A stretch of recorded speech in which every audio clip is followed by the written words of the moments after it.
So, back in 1812, Napoleon Bonaparte, he's the master of Europe, right? He makes this one decision that is going to change everything. He decides to invade Russia, and let me tell you, this was his fatal mistake. You have to picture this. Napoleon is at the absolute peak of his power. He pretty much controls all of continental Europe. And in his mind, Russia is the very last piece of the puzzle. This quote, it just perfectly captures his confidence. Pure arrogance, really. He truly believed this would be his crowning achievement. So to get this done, he puts together something incredible. The Grande Armée.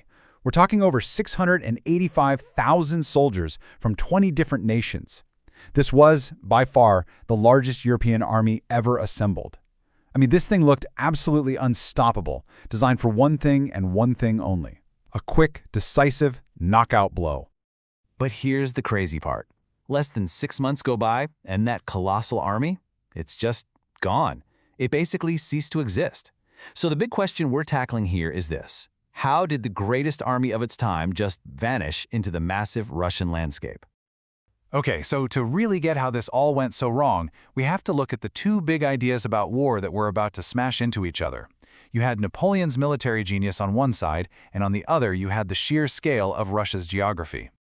And this slide really lays it all out. You've got two totally different game plans. Napoleon's whole career, his entire legend, was built on finding and winning one massive, decisive battle. You crush the enemy army, and then you dictate the terms of peace. Simple. But Russia? They chose a completely different way, a war of attrition. Their plan was to trade space for time, to let their vast country swallow the invaders, grinding them down with 1,000 tiny cuts instead of one big fight. So, the invasion kicks off. On June 24th, the Grande Armée storms across the border. Napoleon is expecting a fight, but when he gets to the city of Vilna, it's empty. The Russian army has just vanished. For the next 2 months, it's this incredibly frustrating cat-and-mouse game. Napoleon keeps pushing his army deeper and deeper into Russia, but the battle he so desperately wants, it just never happens. And pretty quickly, Napoleon starts to realize something terrifying. He's not just up against the Russian army. He's fighting Russia itself.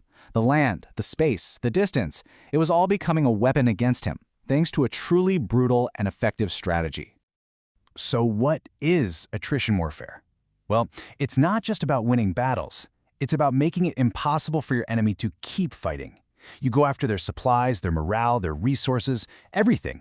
And the Russians were about to give a masterclass.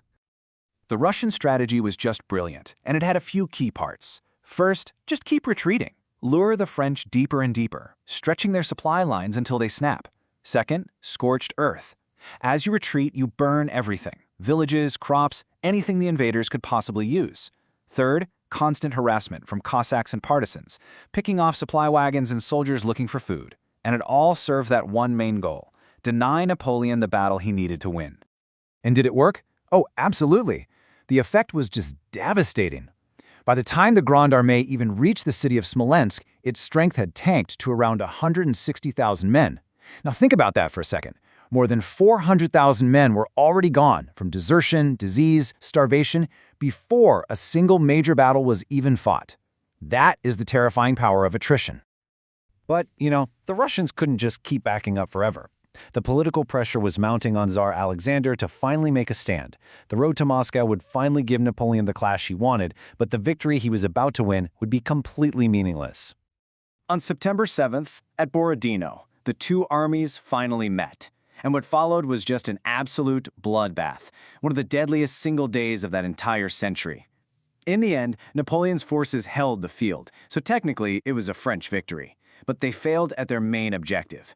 The Russian army, though horribly battered, wasn't broken. It just retreated in good order to fight another day. So, after all that carnage at Borodino, Napoleon's army is even smaller, down to about 100,000 men. But he keeps pushing, believing that if he can just take Moscow, Russia's historic capital, the Tsar will finally have to surrender. But then the Russian commander, Kutuzov, he does something incredible. He holds a council of war and makes a legendary decision. He basically says, the army is Russia. The city is just a city. And with that, he orders the army to abandon Moscow, saving his forces. So Napoleon finally gets his prize. He marches into Moscow, and it's a ghost town. And then the city starts to burn. The fires, deliberately set by the Russians, just consume the city. He had captured a capital, but it was a smoking ruin. No supplies, no shelter, and absolutely no message of surrender from the Tsar. He was stuck. He had his prize, but it was a burning, useless trap. He waits for 5 weeks. 5 weeks in a ruined city for a surrender that is never, ever going to come. He has no choice. On October 19th, he orders the retreat, and what came next was one of the greatest military disasters in all of human history. Okay, so there's this huge myth that General Winter is what defeated Napoleon. But that's just not the whole story, not even close. The army was already falling apart before the worst of the cold even hit. The real enemies were things like logistical collapse. No food for the horses meant no transport. Starvation was everywhere because they were marching back through the same land they had already stripped bare. Disease ran rampant, and all the while those guerrilla attacks just kept coming. The cold? Yeah, it was brutal, but it was just the knockout punch to an army that was already on the ropes. Just imagine these guys, the survivors, stumbling back to Smolensk. They're hoping for supplies, for safety. But by the time they get there, there are only about 40,000 of them left. And the supply depots they were counting on, they were a chaotic mess, quickly looted by the desperate soldiers. There was no relief. And then comes the final nightmare, the Borodino River crossing. Napoleon, ever the tactical genius, actually pulls off a brilliant move to get the core of his army across. But for the thousands and thousands of stragglers left behind, it was an absolute catastrophe. The army didn't just retreat, it disintegrated, losing another 21,000 people. So let's do the final math. From that giant army of over 600,000 men that marched in, how many effective soldiers actually made it out of Russia? About 5,000. Just unbelievable. The Grande Armée, the most powerful force in Europe, was gone. So how in the world did this happen? How did a military genius get so completely destroyed? Well, it wasn't a single battle. It was a strategy that turned Russia's own geography, its climate, and the will of its people into weapons. I mean, just look at these numbers. They are absolutely mind-boggling. Well over 500,000 men were just lost. Killed, captured, deserted, gone forever.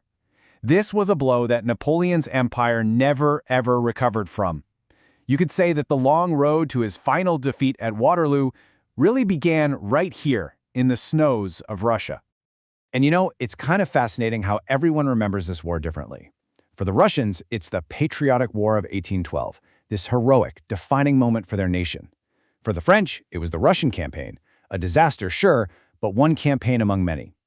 And for historians, it's a huge piece of the puzzle called the War of the Sixth Coalition, the alliance that would finally bring Napoleon down for good. And that really brings us to the big final question, doesn't it? The 1812 campaign is this brutal lesson about the limits of power. It makes you wonder, can any army, no matter how brilliant, no matter how powerful, really conquer geography, the climate, and the unbreakable will of a people?